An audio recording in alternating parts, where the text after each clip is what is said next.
कार्य मेरे अकेले के वश की बात नहीं है। महाभारत की कथा इतनी विशाल, इतनी गहरी है कि इसे लिखने में युगों लग सकते हैं। मैं इसे किसके साथ पूरा करूं? कौन मेरी सहायता करेगा? व्यास, यह केवल एक कथा नहीं, बल्कि युगों युगों तक मानवता के लिए एक मार्गदर्शक होगी। इस कार्य के लिए तुम्हें एक दिव्य सहायक की आवश्यकता है। लेकिन देवताओं में कौन इस कार्य में मेरा साथ देगा? कौन इतना समर्थ है कि मेरी गति को समझ सके और इस महाकाव्य को सजीव कर सके? व्यास, तुम्हें गणपति से सहायता लेनी चाहिए। वे न केवल ज्ञान और विवेक के प्रतीक हैं, बल्कि उनका धैर्य और बुद्धिमत्ता इस कार्य को पूर्ण करने में तुम्हारे लिए अमूल्य सिद्ध होगा। गणेश, क्या वे इस कार्य में मेरी सहायता करेंगे? क्या मैं उनके योग्य हूं? गणपति करुणा के सागर हैं।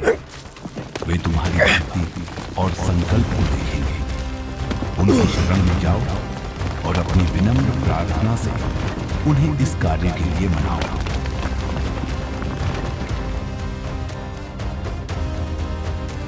यदि गणेश ही मेरी सहायता कर सकते हैं तो मैं उनके पास जाऊंगा,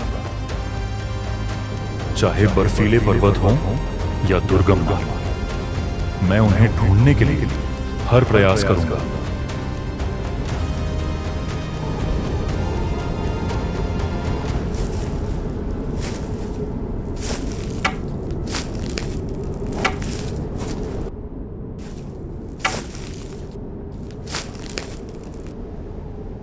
आओ व्यास, मैं तुम्हारी प्रतीक्षा कर रहा था।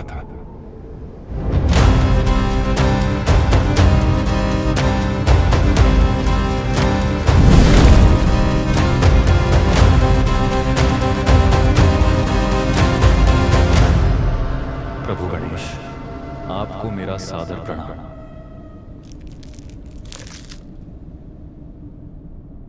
मुझे महाभारत जैसे महान ग्रंथ को लिखने का कार्य सौंपा गया है, लेकिन यह अकेले मेरे बस का नहीं। मैं आपकी सहायता के लिए आया हूं। व्यास, तुम्हारी भक्ति और ज्ञान ने स्वर्ग तक को प्रभावित किया है। मैं तुम्हारी सहायता करूंगा, लेकिन मेरी एक शर्त है। कृपया बताइए प्रभु, आपकी क्या शर्त है? मैं बिना रुके लिखूंगा, लेकिन तुम्हें बिना झिझक और बिना रुके कथा सुनानी होगी। यदि तुम रुके तो मैं लिखना बंद कर दूंगा। यह उचित है प्रभु, लेकिन मेरी भी एक विनती है। यह कथा केवल वर्तमान के लिए नहीं है, यह आने वाले युगों के लिए भी है। इसकी गहराई और अर्थ कभी खोने नहीं चाहिए। इसलिए मैं कुछ श्लोक जटिल बनाऊंगा। आप उन्हें तभी लिखें जब आप उनका अर्थ समझ लें। बहुत चतुर हो तुम व्यास।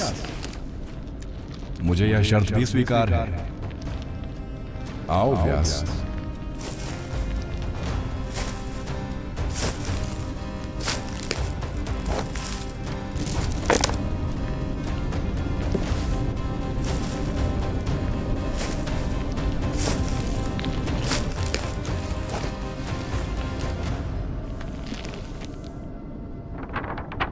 कथा आरंभ करो व्यास।